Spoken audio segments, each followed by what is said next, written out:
Assalamualaikum warahmatullahi wabarakatuh.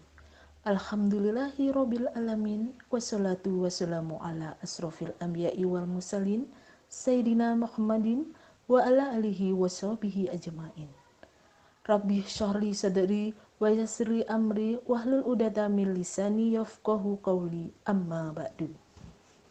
Puji syukur kehadirat Allah SWT yang telah melimpahkan rahmat taufik hidayah dan inayahnya kepada kita semua, sehingga kita dapat mendengarkan bersama kajian rutin online ini dalam keadaan sehat tanpa halangan suatu apapun. Tak lupa sholawat serta salam kita junjungkan kepada Nabi besar Muhammad SAW beserta keluarga dan para sahabatnya. Mudah-mudahan kita semua mendapatkan syafaatnya pula di yaumul akhir nanti.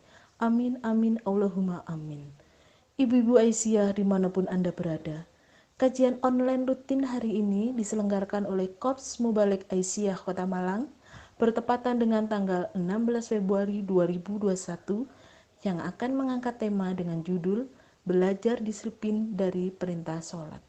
Semoga dengan materi kali ini menjadikan kita semakin faham bagaimana nilai-nilai yang ada di dalam Muhammadiyah maupun Aisyah.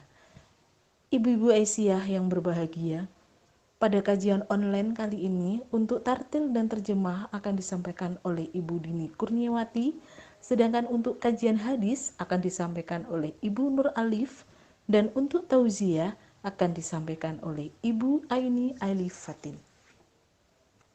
Marilah kita buka acara hari ini dengan membaca basmalah. Bismillahirrahmanirrahim. Semoga senantiasa kita diberi rahmat karunia Allah berupa kesabaran dalam menuntut ilmu, dan semoga ilmu yang kita dapatkan bisa semakin memantapkan kualitas iman dan amal soleh kita. Amin. Selamat mengikuti. Wassalamualaikum warahmatullahi wabarakatuh. Assalamualaikum warahmatullahi wabarakatuh. Tartil dan terjemahan Quran Surat An-Nisa ayat 103. A'udzu billahi minasy syaithanir rajim. Bismillahirrahmanirrahim. فَإِذَا قَضَيْتُمُ الصَّلَاةَ فَاذْكُرُوا اللَّهَ قِيَامًا وَقُعُودًا وَعَلَى جُنُوبِكُمْ فَإِذَا اطْمَأْنَنْتُمْ فَأَقِيمُوا الصَّلَاةَ إِنَّ الصَّلَاةَ كَانَتْ عَلَى الْمُؤْمِنِينَ كِتَابًا مَوْقُوتًا. Selanjutnya, apabila kamu telah menyelesaikan sholatmu, ingatlah Allah ketika kamu berdiri, pada waktu duduk, dan ketika berbaring. Kemudian, apabila kamu telah merasa aman, maka laksanakanlah sholat itu sebagaimana biasa. Sungguh, sholat itu adalah kewajiban yang ditentukan waktunya atas orang-orang yang beriman. Penjelasan Quran Surat An-Nisa ayat 103. Fa'iza qadaitumus shalah, yaitu telah menyelesaikan sholat. Fadhkurullaha qiyamah wa qu'udan wa ala junubikum, yakni dalam kondisi apapun, dalam keadaan apapun, baik dalam kondisi duduk, berdiri ataupun berbaring. Fa'idat ma'nantum, yaitu telah merasa aman, dalam kondisi tenang dan tidak ada lagi yang membuat kita takut. Wa aqimus shalah, yakni mendirikan sholat yang telah sesuai dengan datangnya waktu dengan cara yang telah disyariatkan seperti zikir dan doa-doa, kemudian rukun-rukun sholat dan tumakninah. Inna sholata kanat 'alal mu'minina kitaban mawquta, yakni telah ditetapkan pada waktu tertentu yang tiap-tiap sholat itu memiliki waktu awal dan akhir, dan tidak boleh mendahulukannya ataupun mengakhirkannya, karena Allah mewajibkan hamba-hambanya sholat dan menentukan waktu-waktunya. maka tidak boleh barang seorang pun menjalankannya di luar waktu yang telah ditentukan kecuali sebab halangan syar'i seperti tertidur, begadang, atau yang lainnya. Dan karena yang waktu telah ditetapkan oleh Allah inilah, maka Allah memerintahkan kita untuk mendirikan sholat dengan menyandang senjata dan dengan cara tertentu dan tidak mengizinkan untuk mengakhirkan di luar waktu sholat tersebut. Ini merupakan salah satu keutamaan sholat, yaitu adalah mengajarkan disiplin diri pada kita semua. Demikian tadabbur kita hari ini terkait dengan Quran Surat An-Nisa ayat 103. Assalamualaikum warahmatullahi wabarakatuh. Bismillahirrahmanirrahim. Alhamdulillahirabbil alamin. Wassalatu wassalamu ala asyrafil anbiya'i wal mursalin wa ala alihi wa sahbihi ajma'in. Amma ba'du. Ibu-ibu Aisyah yang dirahmati Allah, pertama-tama marilah kita panjatkan puji syukur kehadirat Allah Subhanahu wa Ta'ala bahwa dengan rahmat dan hidayahnya kita bisa mengadakan pertemuan kali ini dalam keadaan sehat walafiat. Selanjutnya, sholawat serta salam semoga tetap tercurahkan kepada junjungan Nabi Muhammad SAW. Ibu-ibu yang dirahmati Allah, pada kali ini saya akan membacakan hadis yang berhubungan dengan sholat. Bismillahirrahmanirrahim. Shollis sholata liwaktiha. Rawahu Muslim. Kerjakan sholat tepat pada waktunya. Hadis yang lain, ahabbul a'mali ilallahi ta'jilus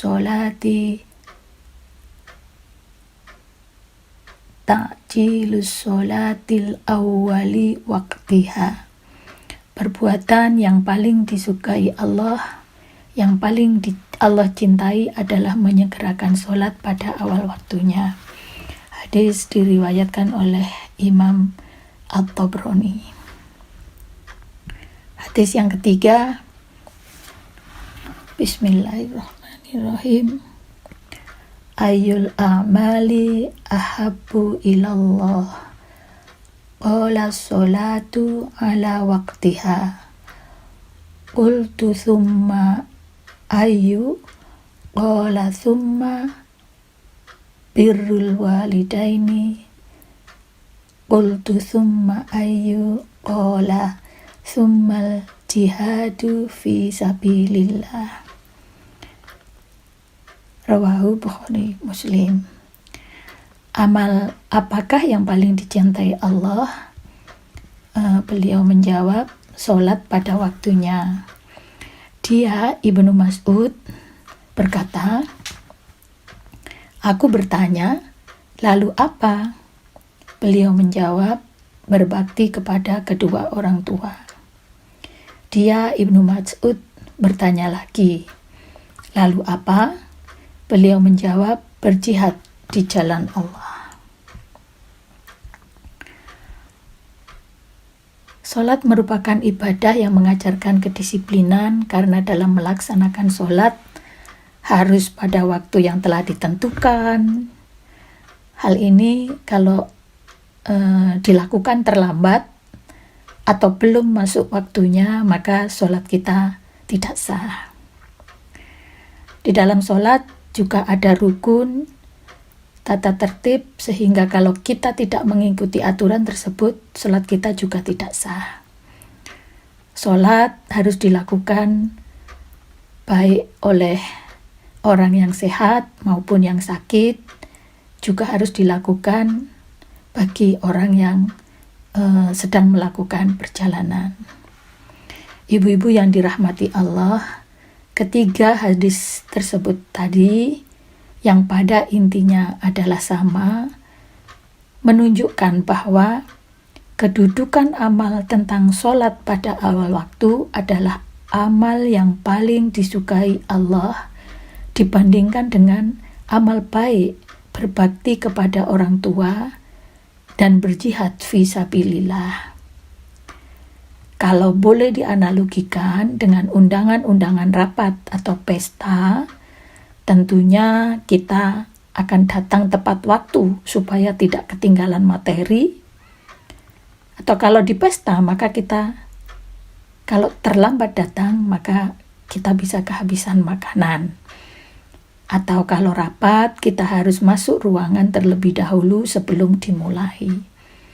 Nah, ketika azan dikumandangkan, berarti undangan masuk masjid diserukan. Seharusnya kita juga harus sudah siap masuk masjid sehingga sholat dapat dilakukan tepat di awal waktu sholat. Akan lebih baik seperti rapat harus masuk di ruangan terlebih dahulu, maka sebelum sholat dimulai tentunya kita akan bisa memanfaatkan waktu untuk duduk di dalam masjid untuk menunggu, untuk mendengarkan adzannya. Ibu-ibu yang dirahmati Allah, disiplin dalam melaksanakan sholat seharusnya membimbing kita yang berimplikasi dalam menjalani kehidupan yang teratur, barokah, dan percaya diri. Di dalam kehidupan bermasyarakat, masing-masing fungsi masyarakat mempunyai kewajiban untuk disiplin sehingga terwujud masyarakat yang sejahtera. Demikian yang bisa saya sampaikan, kurang lebihnya mohon maaf. Assalamualaikum warahmatullahi wabarakatuh. Bismillahirrahmanirrahim. Assalamualaikum warahmatullahi wabarakatuh. Alhamdulillahirabbil alamin. Wabihi nasta'inu ala umurid dunya waddin. Wassalatu wassalamu ala asrofil mursalin wa ala alihi wassohbihi ajma'in. Rabbi srahli sodri wa yassirli amri wahlul uqdatam min lisani yafqahu qawli. Amma ba'du. Alhamdulillah, segala puji bagi Allah, Tuhan pencipta alam semesta. Berkat rahmat dan taufiknya kita dapat bersama-sama menimba ilmu, saling menasehati dan saling mengingatkan di dalam Islam. Semoga rahmat dan keberkahan selalu menyertai amal ibadah kita di dalam membangun Aisyah yang berkemajuan dan mencerahkan. Tidak lupa sholawat serta salam mari kita curahkan kepada junjungan kita Nabi besar Muhammad Rasulullah SAW. Beliau bagaikan lentera di dalam kegelapan, penyejuk di dalam kehausan, bahkan dengan hadirnya beliau habislah gelap, terbitlah terang. Ibu-ibu Aisyah dan remaja putri Nasihatul Aisyah yang berbahagia dan dirahmati Allah, saat ini kita telah berada pada permulaan bulan Rajab, bulan yang istimewa menurut Allah yang disebut sebagai bulan haram. Sebagaimana firman Allah di dalam surat At-Taubah ayat 36, A'udzubillahi minasyaitonirrajim, Bismillahirrahmanirrahim. Innal iddata syuhuri indallahi ithna asyara syahra fi kitabillahi yauma khalaqas samawati wal arda minha arba'atun hurum dzalika ad-dinul qayyimu fala tadlimu fihinna anfusakum wa qatilul musyrikina kaffah kama yuqatilunakum kaffah wa'lamu annallaha ma'al muttaqin. Sesungguhnya bilangan bulan pada sisi Allah ialah 12 bulan. Dalam ketetapan Allah di waktu Dia menciptakan langit dan bumi. Di antaranya 4 bulan haram. Itulah ketetapan agama yang lurus. Maka janganlah kamu menganiaya diri kamu di dalam bulan yang 4 itu. Dan perangilah kaum musyrikin itu semuanya, sebagaimana mereka pun memerangi kamu semua. Ketahuilah bahwasanya Allah beserta orang-orang yang bertakwa. Maha suci Allah yang mengatur alam semesta ini dengan tertata dan begitu detailnya. Adanya siang diiringi dengan adanya malam. Waktu berganti secara semestinya dan penuh dengan kedisiplinan, tanpa ada halangan ataupun kemacetan, layaknya sebuah mesin buatan manusia. Pada bulan Rajab ini pula ada peristiwa besar yang menjadi titik tonggak dari perjalanan manusia sebagai hamba Allah, yaitu perintah sholat yang dibawa oleh Rasul di dalam perjalanan Isra Mi'raj. Dari perjalanan Isra Mi'raj Nabi Muhammad mendapatkan pesan dari Allah berupa sholat 5 waktu, sehingga umat muslim diwajibkan untuk menunaikan ibadah sholat sebagai pedoman agar bisa memperkuat agama Islam. Disebutkan pada Quran surat Adz-Dzariyat ayat 56, وَمَا خَلَقْتُ الْجِنَّ وَالْإِنسَ إِلَّا لِيَعْبُدُونَ. Dan tidaklah aku menciptakan jin dan manusia melainkan supaya mereka beribadah kepadaku atau menyembahku. Juga diperkuat pada Quran surat An-Nisa ayat 103, فَإِذَا قَضَيْتُمُ الصَّلَاةَ فَاذْكُرُوا اللَّهَ قِيَامًا وَقُعُودًا وَعَلَى جُنُوبِكُمْ فَإِذَا اطْمَأْنَنْتُمْ فَأَقِيمُوا الصَّلَاةَ إِنَّ الصَّلَاةَ كَانَتْ عَلَى الْمُؤْمِنِينَ كِتَابًا مَوْقُوتًا. Selanjutnya, apabila kamu telah menyelesaikan sholatmu, ingatlah Allah ketika kamu berdiri, pada waktu duduk, dan ketika berbaring. Kemudian, apabila kamu telah merasa aman, maka laksanakanlah sholat itu sebagaimana biasa. Sungguh, sholat itu adalah kewajiban yang ditentukan waktunya atas orang-orang yang beriman. Disebutkan juga di dalam Quran surat Al-Isra ayat 78. Aqim sholata liduluki syamsi ila ghasaqil laili wa qur'ana fajri. Inna qur'anal fajri kana mashhuda. Laksanakanlah sholat sejak matahari tergelincir sampai gelapnya malam, dan laksanakanlah pula sholat subuh. Sungguh, sholat subuh itu disaksikan oleh malaikat. Dipertegas juga di dalam Quran surat Ar-Rum ayat 17, Fasubhanallahi khina tumsuna wa khina tusbihun. Maka bertasbihlah kepada Allah di waktu kamu berada di petang hari dan waktu kamu berada di waktu subuh. Ayat-ayat tersebut di atas sebenarnya berisi perintah Allah kepada hambanya untuk menunaikan sholat. Dan perintah sholat ini dijelaskan pada ayat yang beraneka ragam. Ada yang langsung disebut dalam bentuk kalimat sholat, dan kemudian ada pula yang disebut sebagai bertasbih ataupun berdoa. Bukan hanya menjelaskan juga tentang perintah mendirikan sholat, namun juga diterangkan mengenai waktu-waktunya. Mengacu kepada ayat Al-Quran tersebut, ada satu kesimpulan penting di dalam hidup kita, bahwa Allah Subhanahu wa Ta'ala telah menetapkan segala sesuatu pada waktu yang telah ditentukan. Ini pun menjadi catatan buat kita bahwa ketika kita menjalankan perintah Allah juga harus dengan waktu-waktu yang disiplin.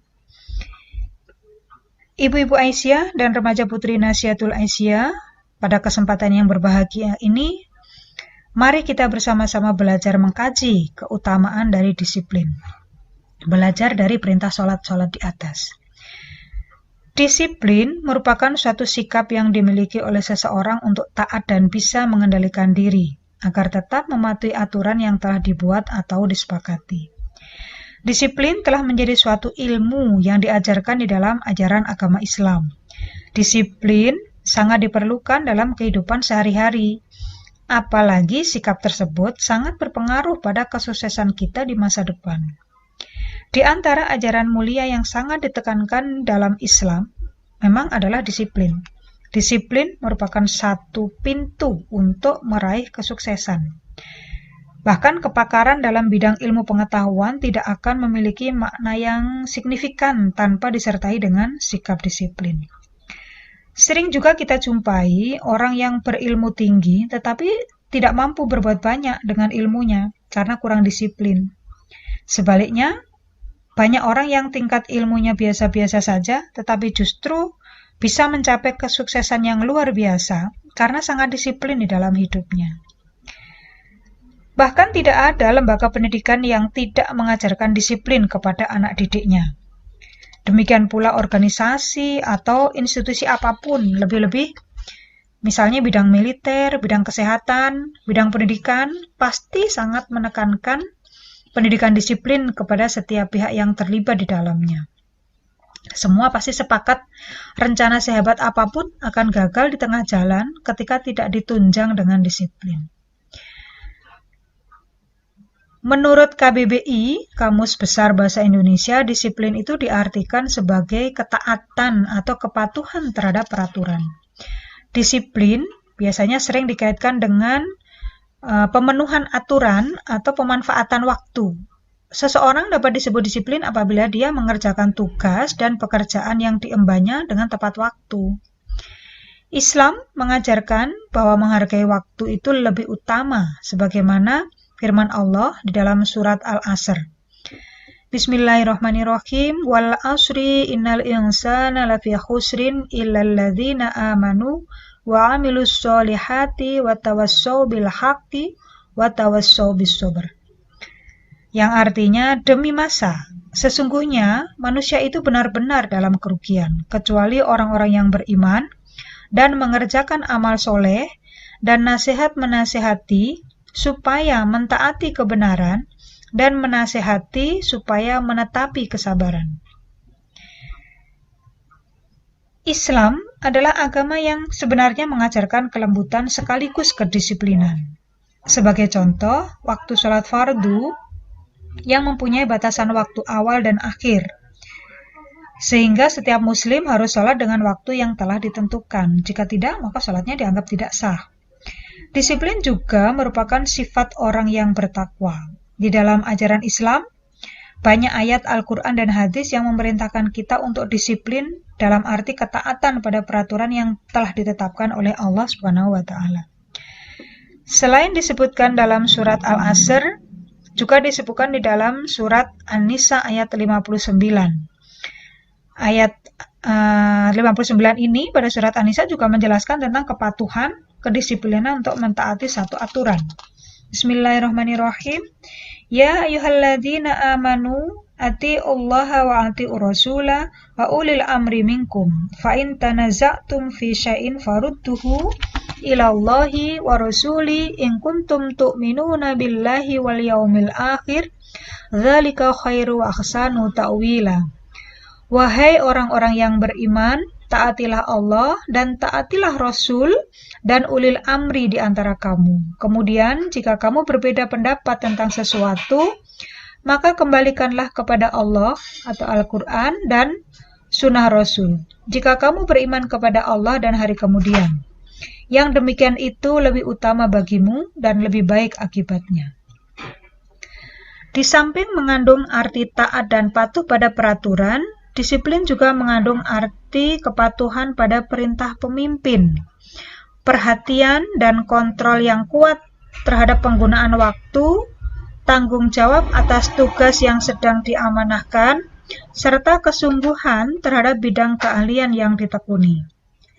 Islam mengajarkan kita agar benar-benar memperhatikan dan mengaplikasikan nilai-nilai kedisiplinan dalam kehidupan sehari-hari untuk membangun kualitas kehidupan masyarakat yang lebih baik, terutama sesuai ajaran Islam. Tegasnya, disiplin sangat ditekankan dalam urusan dunia dan lebih-lebih urusan akhirat. Tidak heran jika Allah memerintahkan kaum beriman untuk membiasakan disiplin.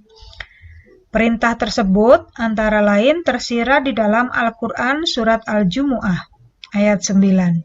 Bismillahirrahmanirrahim. Ya ayyuhalladzina amanu idza nudiya lis-sholati min yaumil jumu'ati fas'au ila dzikrillahi wa darul bai' dzalikum khairul lakum in kuntum ta'lamun.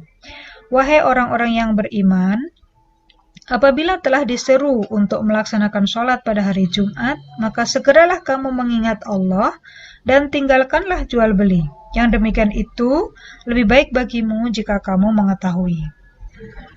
Sholat menurut arti bahasa sebenarnya berarti doa atau doa meminta kebaikan. Dan hal ini juga telah disebutkan di dalam firman Allah, Quran Surat At-Taubah ayat 103. Bismillahirrahmanirrahim. Min amwalihim shadaqatan tutahhiruhum wa tuzakkihim biha wa sholli alaihim. Inna sholataka sakanul lahum wallahu sami'un alim. Ambillah zakat dari harta mereka guna membersihkan dan mensucikan mereka, dan berdoalah untuk mereka. Sesungguhnya doamu menumbuhkan ketentraman jiwa bagi mereka. Allah Maha mendengar dan Maha mengetahui. Berdasarkan ayat tersebut, maksud dari kata as-sholah di sini adalah doa. Kata sholat merupakan bentuk isim yang menempati kolom masdar dari susunan kata sholla yusolli. Secara etimologi, kata sholat berarti doa. Oleh karenanya, makna sholat di sini, sebagaimana di dalam surat Al-Ahzab ayat 56, Huwallazi yusolli alaikum wa malaikatuhu liyukhrijakum minad dhulumati ilan nur wa kana bil mu'minina rahima. Dialah yang memberi rahmat kepadamu dan para malaikatnya memohonkan ampunan untukmu, agar dia mengeluarkan kamu dari kegelapan kepada cahaya yang terang. Dan dia Maha penyayang kepada orang-orang yang beriman. Sholat juga bermakna doa karena penamaan ibadah yang satu ini, yaitu sholat dinamakan dengan sesuatu yang mendominasi, yaitu bacaan-bacaan doa yang terlafal di dalam sholat. Sholat seringkali disebutkan di dalam Al-Quran, dan hal ini menunjukkan betapa pentingnya kedudukan sholat dalam kehidupan kita sehari-hari. Bahkan penyebutan kata sholat biasanya dikaitkan dengan para nabi terdahulu, misalnya doa Nabi Ibrahim alaihissalam yang kisahnya tertulis di dalam Al-Quran, sikap Nabi Ismail alaihissalam yang menyuruh keluarganya untuk melaksanakan sholat agar Allah meridhoinya, dan ketika Allah memerintahkan Nabi Musa alaihissalam untuk mendirikan sholat. Allah berfirman di dalam Quran Surat Toha ayat 13-14, Wa anah taratuka fastami' lima yuha innani anallaha la ilaha illa anna fa'buduni wa aqimis sholata lidzikri. Dan aku telah memilih engkau, maka dengarkanlah apa yang akan diwajibkan kepadamu. Sungguh, aku ini Allah, tidak ada Tuhan selain aku, maka sembahlah aku, dan laksanakanlah sholat untuk mengingat aku. Maka dalam hal ini menunjukkan bahwa sholat termasuk salah satu bentuk pendekatan diri kepada Allah, menguatkan jiwa dan keinginan semata karena keagungannya. Sholat merupakan sentuhan kasih sayang terhadap hati yang letih. Karena itulah, ketika Nabi Muhammad SAW tengah mengalami berbagai kesulitan dan persoalan, beliau juga segera melakukan sholat. Sholat juga termasuk salah satu bentuk kepatuhan dan ketundukan seseorang kepada agamanya. Dengan sholat, kecemasan dalam diri seseorang dapat menghilang karena di dalam sholat terdapat gerak yang berproses. Perubahan gerak inilah yang membebaskan tubuh secara alam dari berbagai tekanan. Oleh karenanya, selanjutnya kita bisa menggarisbawahi dan mengambil manfaat dari disiplin dalam perintah sholat. Di antaranya yang pertama adalah bahwa disiplin menjalankan sholat itu akan membentuk ketaatan kepada Allah. Jadi yang pertama akan membentuk ketaatan pada Allah. Allah telah menyuruh kita untuk taat kepadanya serta Rasulnya. Disiplin adalah salah satu bentuk taat pada peraturan, terutama aturan untuk menjauhi larangan Allah yang telah ditetapkan. Dan hal tersebut diperkuat dengan adanya firman Allah di dalam surat An-Nisa ayat 59 yang sudah diterangkan sebelumnya. Wahai orang-orang yang beriman, taatilah Allah dan taatilah Rasul dan ulil amri di antara kamu. Kemudian, jika kamu berbeda pendapat tentang sesuatu, maka kembalikanlah kepada Allah, kepada Al-Quran dan Sunnah Rasul. Jika kamu beriman kepada Allah dan hari kemudian, yang demikian itu lebih utama bagimu dan lebih baik akibatnya. Selain surat An-Nisa ayat 59 juga dipertegas lagi pada surat Al-Ankabut ayat 45. Bismillahirrahmanirrahim. Utlu ma uhiya ilaika minal kitabi wa aqimis sholah. Inna sholata tanha anil fahsya'i wal munkar. Waladzikrullahil akbar. Wallahu ya'lamu ma tasna'un. Bacalah kitab Al-Quran yang telah diwahyukan kepadamu Muhammad dan laksanakanlah sholat. Sesungguhnya sholat itu mencegah dari perbuatan keji dan mungkar. Dan ketahuilah, mengingat Allah dengan sholat itu lebih besar keutamaannya dari ibadah yang lain. Allah mengetahui apa yang kamu kerjakan. Berdasarkan ayat tersebut, kita bisa menggarisbawahi dan mengambil kesimpulan bahwa sholat itu mengandung dua hikmah, yaitu dapat mencegah diri dari perbuatan keji dan perbuatan mungkar. Maksudnya, dapat menjadi pengekang diri dari kebiasaan untuk melakukan kedua perbuatan tersebut dan mendorong pelakunya untuk dapat menghindarinya. Di dalam sebuah hadis melalui riwayat Imran dan Ibnu Abbas secara marfu juga telah disebutkan bahwa barang siapa yang sholatnya itu masih belum dapat mencegah dirinya dari mengerjakan perbuatan keji dan mungkar, maka tiada lain ia makin bertambah jauh dari Allah. Memang bicara tentang ketaatan ada beberapa pengertian terkait dengan agama, spiritual, dan spiritualitas yang nanti akan menjadi dasar di dalam membentuk ketaatan. Ada perbedaan makna antara agama, spiritual, dan spiritualitas. Seseorang dapat memiliki agama yang sama, misalnya sama-sama agama Islam. Kadang-kadang kita juga sering mendengar pernyataan Islam KTP. Kenapa seperti itu? Karena seseorang bisa saja memiliki agama yang sama, namun belum tentu memiliki tingkat spiritualitas yang sama pula. Agama sebenarnya merupakan praktek perilaku tertentu yang dihubungkan dengan kepercayaan yang dimiliki, yang diakui oleh sebuah institusi tertentu, yang mana memiliki anggota-anggota. Agama memiliki kesaksian iman, memiliki komunitas, dan juga memiliki kode etik. Sedangkan spiritual itu berasal dari kata spirit, yaitu sesuatu yang memiliki kebenaran yang abadi, yang berhubungan dengan tujuan hidup manusia. Spiritual merupakan ekspresi dari kehidupan yang dipersepsikannya itu lebih tinggi, lebih kompleks, lebih terintegrasi dalam pandangan hidup seseorang, dan bukan sekedar hanya indrawi saja gitu. Spiritual itu memiliki arah tujuan yang meningkatkan kebijaksanaan dan kekuatan berkehendak dari seseorang, sehingga bisa mencapai hubungan yang lebih dekat dengan Tuhannya dan alam semesta. Nah jadi ini yang membedakan antara agama dengan spiritual. Jadi spiritual itu memiliki level yang lebih tinggi, sehingga bisa dicapai suatu hubungan yang lebih dekat dengan Tuhannya serta alam semesta. Dan aspek spiritual itu memiliki dua proses. Proses yang pertama itu proses ke atas dan proses yang ke dalam. Proses yang ke atas itu merupakan tumbuhnya kekuatan internal, jadi munculnya kekuatan internal yang mengubah hubungan seseorang dengan Tuhannya. Yang kedua adalah proses yang ke dalam atau ke bawah. Ke bawah ditandai dengan peningkatan realitas fisik seseorang akibat perubahan dari internal tersebut. Atau konotasi lainnya, perubahan akan timbul pada diri seseorang dengan meningkatnya kesadaran diri seseorang itu, di mana nilai-nilai ketuhanan di dalamnya itu akan termanifestasi keluar dalam bentuk perilaku, pengalaman, atau perubahan perilaku atau kemajuan dirinya. Sedangkan spiritualitas itu sebenarnya merupakan terjemahan dari kata ruhaniyah.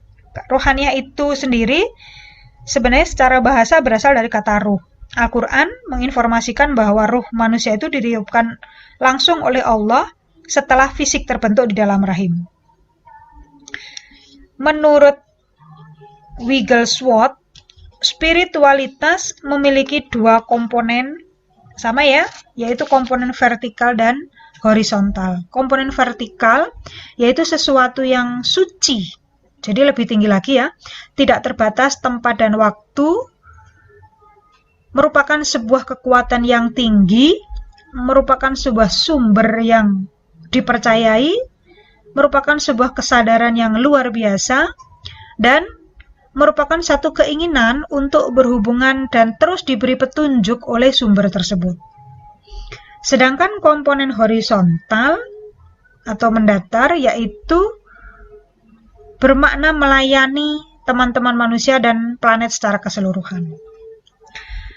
Ahli lain menyebutkan bahwa definisi dari spiritualitas adalah pencarian terhadap sesuatu yang bermakna.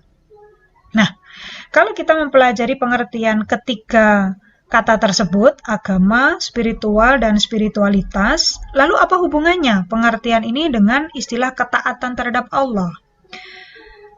Disebutkan di dalam surat As-Sajdah ayat 7-9, Bismillahirrahmanirrahim. Alladzi ahsana kulla syai'in khalaqahu wa bada'a khalqal insani min tin thumma ja'ala naslahu min sulatin mimma immahin thumma sawahu wa nafakha fihi min zuhihi min ruhihi wa ja'ala lakumus sam'a wal absara wal af'idata qalilan ma tashkurun. Yang artinya yang membuat segala sesuatu yang Dia ciptakan sebaik-baiknya dan yang memulai penciptaan manusia dari tanah. Kemudian Dia menjadikan keturunannya dari saripati air yang hina atau air mani. Kemudian Dia menyempurnakan dan meniupkan ke dalam tubuhnya ruh atau ciptaannya, dan Dia menjadikan bagi kamu pendengaran, penglihatan, dan hati. Tetapi kamu sedikit sekali bersyukur. Nah, yang menarik perhatian kita pada ayat di atas adalah pada kalimat Dia menjadikan kamu pendengaran. Di sini bukan hanya sekedar diciptakannya telinga, Dia menjadikan penglihatan dan hati, jadi bukan sekedar menciptakan mata dan hati atau hepar, tetapi melainkan bagaimana kita memanfaatkan telinga, mata, dan hati kita itu untuk menelaah dan berpikir terhadap apa yang kita dengar, apa yang kita lihat, dan apa yang kita rasakan. Itulah akal yang sebenarnya sudah dianugerahkan kepada kita agar kita itu berpikir. Berpikir terhadap kekuasaan Allah, berpikir terhadap kebesaran Allah. Dan itu yang kemudian harusnya menjadi dasar dari ketakwaan kita. Namun justru sedikit sekali kita bersyukur. Inilah keterkaitan antara pengertian spiritualitas dengan ketakwaan. Bahwa ketaatan diperoleh ketika tingkat spiritualitas seseorang itu sudah semakin tinggi. Ada yang menarik yang pernah saya jumpai, hal ini disampaikan oleh seorang perawat. Dia seorang clinical commissioning editor yang bernama Ellen Shipov. Dia mengatakan bahwa Islam for Muslim is not only a religion but a complete way of life that advocates peace, mercy, and forgiveness. A Muslim can be defined as a person who accepts the Islamic way of life and complies with the will of Allah without question. Yang maksudnya adalah dia menyampaikan bahwa Islam itu bagi umat Islam ternyata bukan hanya agama, tetapi cara hidup yang lengkap, yang menganjurkan perdamaian, kasih sayang, dan pemaaf. Gitu. Seorang Muslim dapat didefinisikan sebagai orang yang menerima cara hidup Islam itu sesuai dengan kehendak Allah tanpa pertanyaan. Nah, ini yang menarik, tanpa pertanyaan. Artinya, dari sini sebenarnya kita sudah bisa mengambil kesimpulan bahwa yang namanya taat harusnya tidak perlu bertanya. Yang namanya takwa tidak perlu bertanya lagi, apalagi mencari manfaatnya dulu baru bertakwa, mencari rasionalnya dulu baru taat. Ya. Jadi inilah yang namanya taat. Jika dari pernyataan ini jelas bahwa ukuran takwa seseorang itu adalah jika mereka menjalankan perintah Allah tanpa mempertanyakan lagi apakah itu manfaat, mengapa harus begini, mengapa harus begitu. Jadi tidak bertanya apapun. Nah, inilah yang namanya taat. Manfaat kedua dari disiplin, dari perintah sholat, adalah bisa menghindarkan diri dari sifat lalai dari mengingat Allah. Kita menyadari betul bahwa dengan disiplin kita akan selalu berusaha mengerjakan segala sesuatu dengan tepat waktu. Dengan begitu berarti kita telah menghindarkan diri dari sifat lalai. Menjalankan sholat 5 waktu juga menjadi sarana hamba agar selalu mengingat Tuhannya yang telah memberikan banyak kenikmatan. Quran surat Toha ayat 14 menyebutkan, Innani anallaha la ilaha illa ana fa'buduni wa aqimis sholata lidzikri. Sungguh aku ini Allah, tidak ada Tuhan selain aku, maka sembahlah aku dan laksanakanlah sholat untuk mengingatku. Jadi pada ayat tersebut menjelaskan bahwa dengan berdisiplin sholat, disiplin mengikuti perintah sholat, maka sekaligus itu akan selalu mengajak kita untuk mengingat Allah. Jadi kita tidak akan pernah lalai. Benefit yang ketiga, yaitu jika kita disiplin terhadap perintah sholat, maka kita akan dimudahkan rizki. Quran surat Al-Jumu'ah ayat 9 dan 10 di sana menyebutkan, tadi sudah kita bacakan, tapi kita bacakan ulang. Bismillahirrahmanirrahim. Ya ayyuhalladzina amanu idza nudiya lis-sholati min yaumil jumu'ati fas'au ila dzikrillahi wa darul bai' dzalikum khairul lakum in kuntum ta'lamun. Wahai orang-orang yang beriman, apabila telah diseru untuk melaksanakan sholat pada hari Jumat, maka segeralah kamu mengingat Allah dan tinggalkanlah jual beli, karena yang demikian itu lebih baik bagimu jika kamu mengetahui. Dilanjutkan dengan ayat 10, فَإِذَا قُضِيَتِ الصَّلَاةُ فَانْتَشِرُوا فِي الْأَرْضِ وَابْتَغُوا مِنْ فَضْلِ اللَّهِ وَاذْكُرُوا اللَّهَ كَثِيرًا لَعَلَّكُمْ تُفْلِحُونَ. Apabila sholat telah dilaksanakan, maka bertebaranlah kamu di muka bumi, carilah karunia Allah dan ingatlah Allah sebanyak-banyaknya agar kamu beruntung. Di dalam surat Al-Jumu'ah tersebut telah dijelaskan jika kita disiplin, terutama dalam hal ibadah, maka Allah akan memudahkan jalan kita untuk mencari rizki. Tidak perlu takut untuk kehilangan rizki gara-gara sholat, karena Allah akan memberikan jalan rizki yang jauh lebih baik bagi mereka yang sholat tepat waktu. Allah juga tidak akan memerintahkan kita untuk sholat terus-menerus. Allah juga menyuruh kita berniaga, beramalah atau mencari karunia-Nya sebanyak mungkin, seperti yang disebutkan di dalam Quran surat Al-Jumu'ah ayat 10 tersebut. Jika kita bicara tentang rizki Allah, rizki itu memang ada banyak kategori. Ada rizki yang memang sudah dijamin oleh Allah dan ada rizki yang diperoleh karena berusaha. Rizki yang diperoleh karena berusaha diantaranya adalah rizki tentang kesehatan. Ada sebuah penelitian yang dilakukan oleh Hasim Dovez. Hasim Dovez ini dari Malaysia.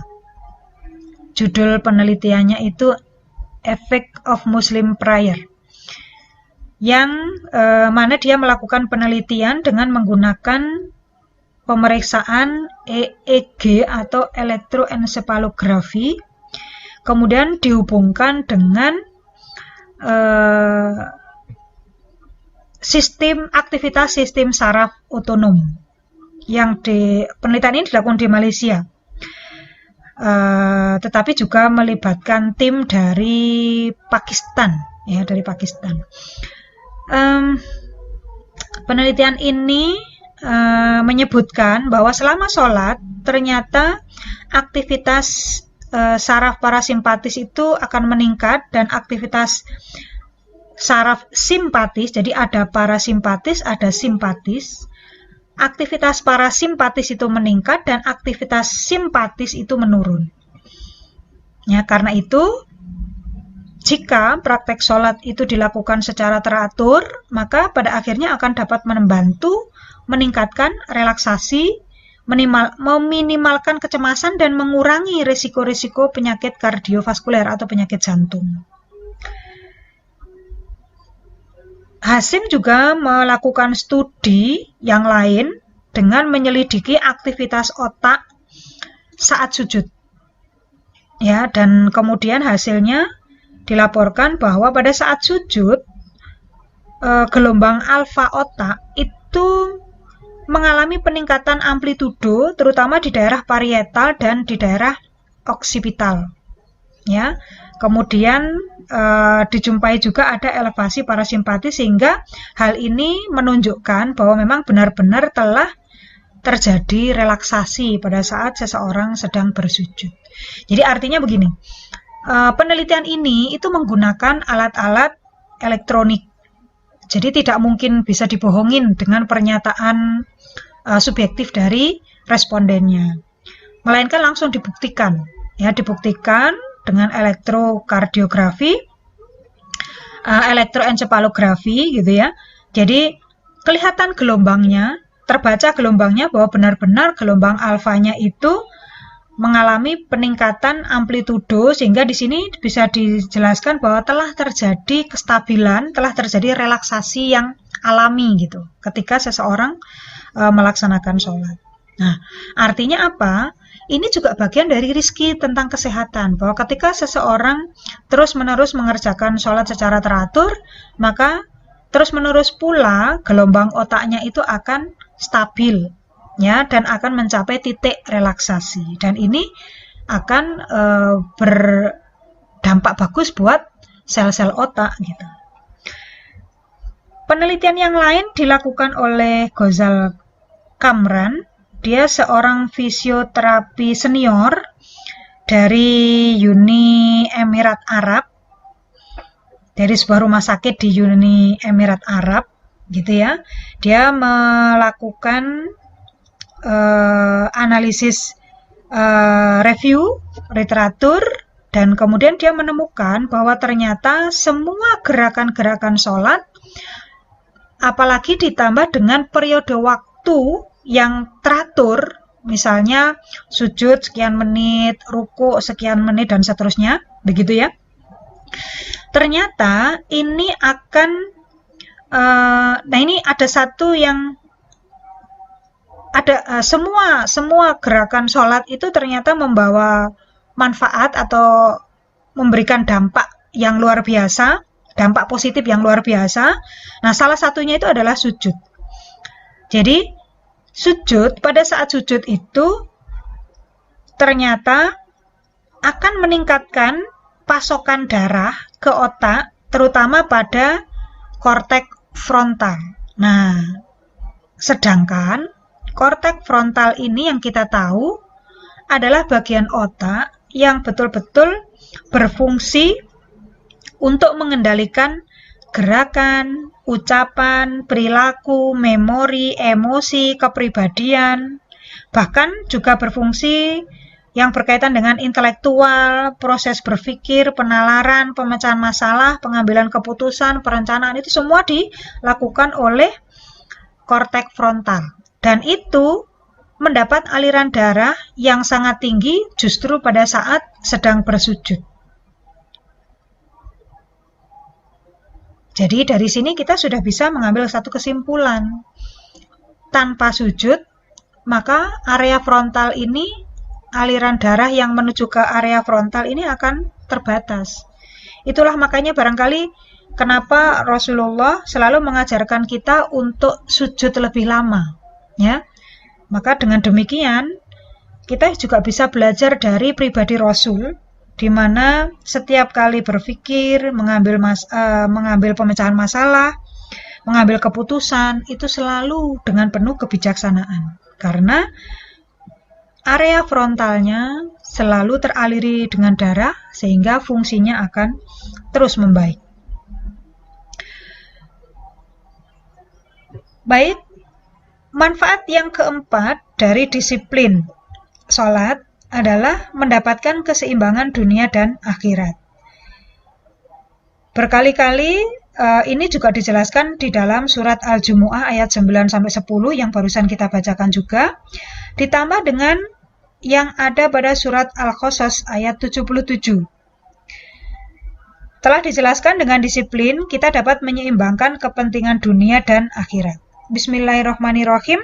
Wabtaghi fima atakallahu daral akhirata wala tansa nasibaka minad dunya wa ahsin kama ahsanallahu ilaika wala tabaghil fasada fil ardi innallaha la yuhibbul mufsidin. Dan carilah pahala negeri akhirat dengan apa yang telah dianugerahkan Allah kepadamu, tetapi janganlah kamu lupakan bagianmu di dunia dan berbuat baiklah kepada orang lain sebagaimana Allah telah berbuat baik kepadamu. Dan janganlah kamu berbuat kerusakan di bumi. Sungguh Allah tidak menyukai orang yang berbuat kerusakan. Manfaat yang kelima adalah menjadi ahli dalam bidangnya. Dari firman Allah, Surat Al-Isra ayat 84, dapat kita ketahui bahwa Allah memerintahkan kita untuk melakukan sesuatu yang menjadi kemampuan atau keahlian. Dalam artian kita harus menekuni. Jadi kalau sholat itu kita tekuni, maka secara disiplin gitu ya, maka sebenarnya ini adalah pelajaran bagi kita bahwa kita akan mendapatkan satu kondisi di mana kita berada pada level ahli. Nah, mari kita pelajari lebih lanjut. Bismillahirrahmanirrahim. Kullu ya'malu ala syakilatihi farabbukum a'lamu biman huwa ahda sabila. Katakanlah Muhammad, setiap orang yang berbuat sesuai dengan pembawaannya masing-masing, maka Tuhanmu lebih mengetahui siapa yang lebih benar jalannya. Mari kita perhatikan baik-baik makna dari ayat tersebut. Saya memiliki beberapa istilah lain untuk memahami tentang pengertian dari agama. Ada beberapa istilah dari agama, antara lain adalah religi, religion, religi kalau bahasa Belanda, religio kalau bahasa Latin, dan din kalau bahasa Arab. Kata religion atau religi adalah berasal dari bahasa induk dari kedua bahasa tersebut, yaitu bahasa Inggris dan bahasa Belanda. Bahasa Latin religio dari akar kata relegare yang berarti mengikat. Menurut Cicero, relegare berarti melakukan sesuatu perbuatan jenis laku peribadatan yang dikerjakan berulang-ulang dan tetap. Nah, ini yang tadi kita tekankan sebagai bentuk disiplin, teratur gitu ya. Jadi dilakukan terus-menerus dan tetap.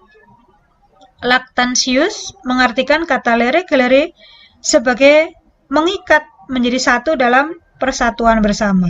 Dalam bahasa Arab, agama itu dikenal dengan kata adin, almiyah.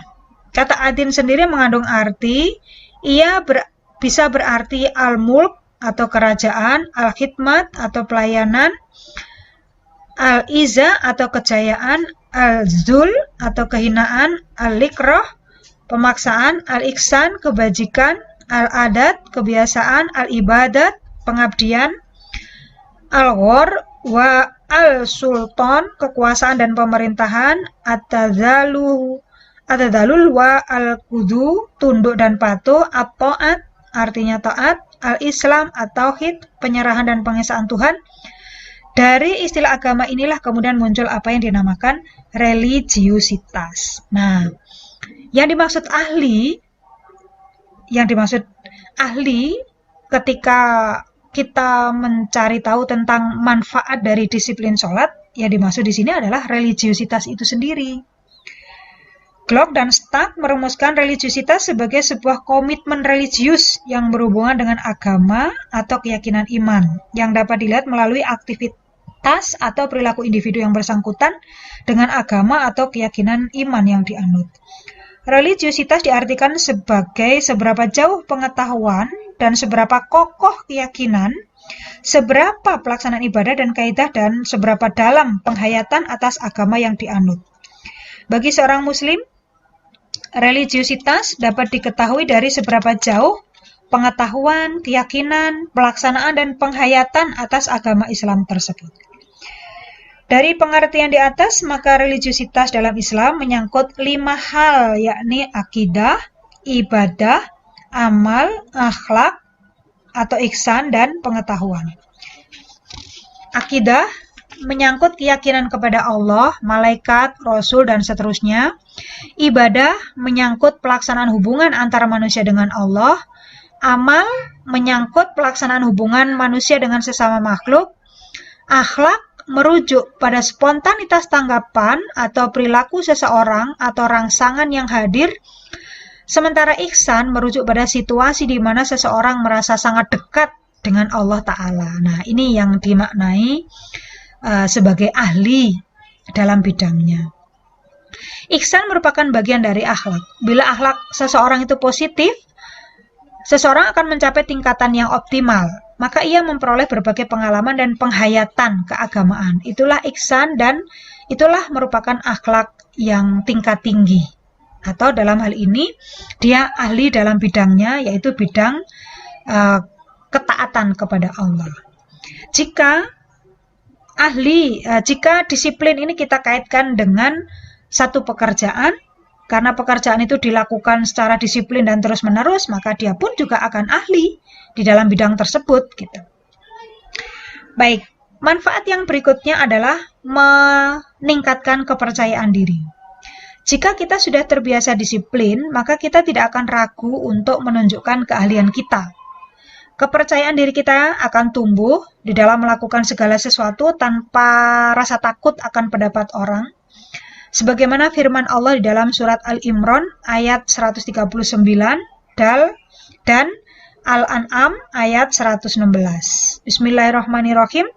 Wala tahinu wala tahzanu wa antumul a'launa in kuntum mu'minin. Dan janganlah kamu merasa lemah dan janganlah pula merasa bersedih hati, sebab kamu paling tinggi derajatnya jika kamu orang yang beriman. Surat Al-An'am ayat 116. Wa in tuti aktsara min man fil ardi yudilluka an sabilillah iyattabi'una illa dhanna wa inhum illa yakhrusun. Dan jika kamu menuruti kebanyakan orang-orang yang di muka bumi ini, niscaya mereka akan menyesatkanmu dari jalan Allah. Mereka tidak lain hanyalah mengikuti persangkaan belaka, dan mereka tidak lain hanyalah berdusta terhadap Allah. Menjadi seorang muslim sesungguhnya anugerah yang tiada duanya. Bahkan iman yang ada di dalam dada setiap muslim itu sebenarnya merupakan bukti pilihan Allah terhadap keselamatan kehidupan kita di dunia dan akhirat. Oleh karena itu, kaum muslimin dituntut untuk berpikir dengan sungguh-sungguh tentang nikmat iman dan Islam yang telah dianugerahkan kepada kita. Sebagaimana di dalam Quran surat Yunus, dan tidak ada seorang pun akan beriman kecuali dengan izin Allah, dan Allah menimpakan kemurkaan kepada orang-orang yang tidak mempergunakan akalnya. Ibnu Katsir dalam tafsirnya menjelaskan, orang yang tidak mau mempergunakan akalnya untuk berpikir dan memahami tanda-tanda kekuasaannya sama dengan orang yang gila dan sesat. Bahkan orang-orang kafir benar-benar sangat buruk keadaannya.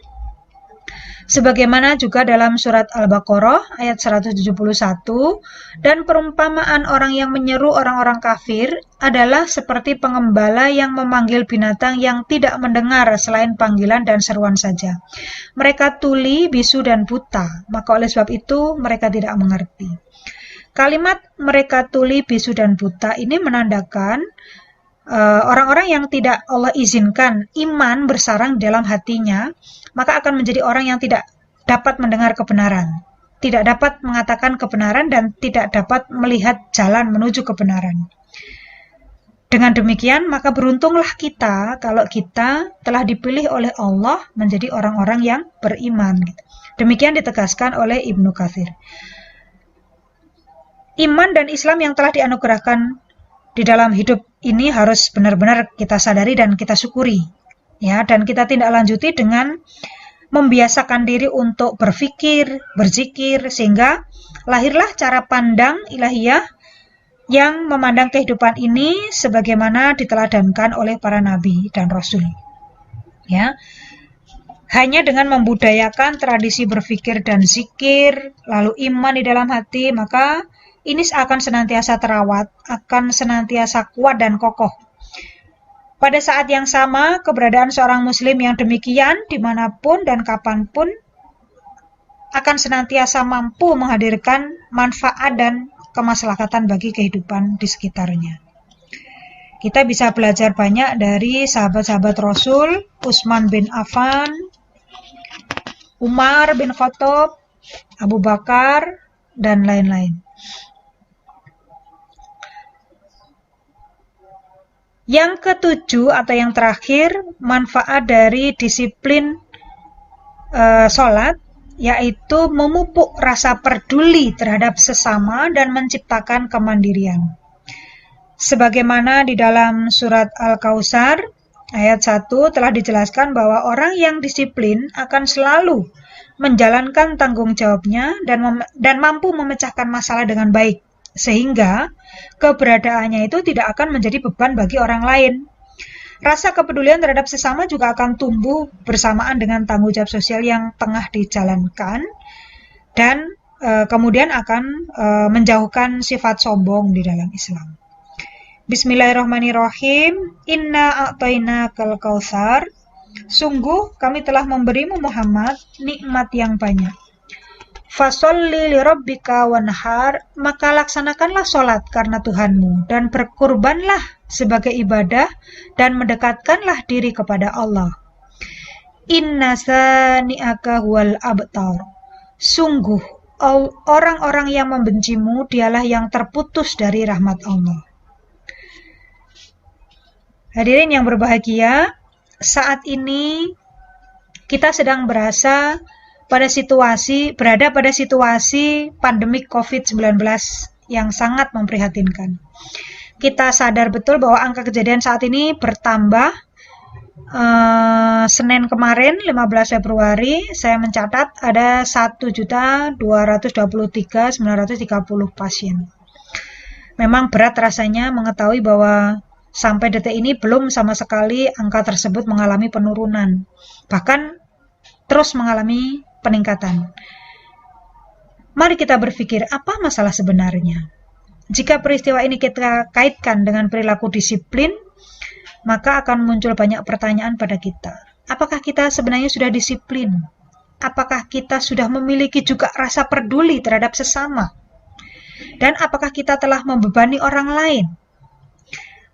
Kita sadar betul bahwa tingginya angka penyebaran COVID-19 bisa menjadi cermin bagi kita bahwa sesungguhnya disiplin untuk melakukan pencegahan dengan memakai masker, menjaga jarak, dan mencuci tangan merupakan bagian dari perilaku yang menjadi ukuran ketaatan kita sebenarnya kepada Allah, taat kepada pemimpin sepanjang pemimpin kita tidak menyuruh kepada kemaksiatan.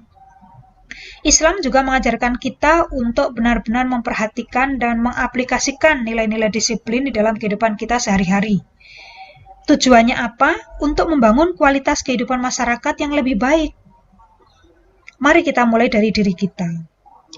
Jadi pada prinsipnya, kalau kita disiplin, kalau kita berpikir bahwa kita tidak ingin membebani orang lain, karena bisa saja kita menjadi OTG yang menularkan kepada orang lain, sementara kita sendiri tidak muncul gejala, tetapi karena kita tidak disiplin, maka kita bisa menularkan kepada orang lain. Dalam arti kita telah membebani orang lain.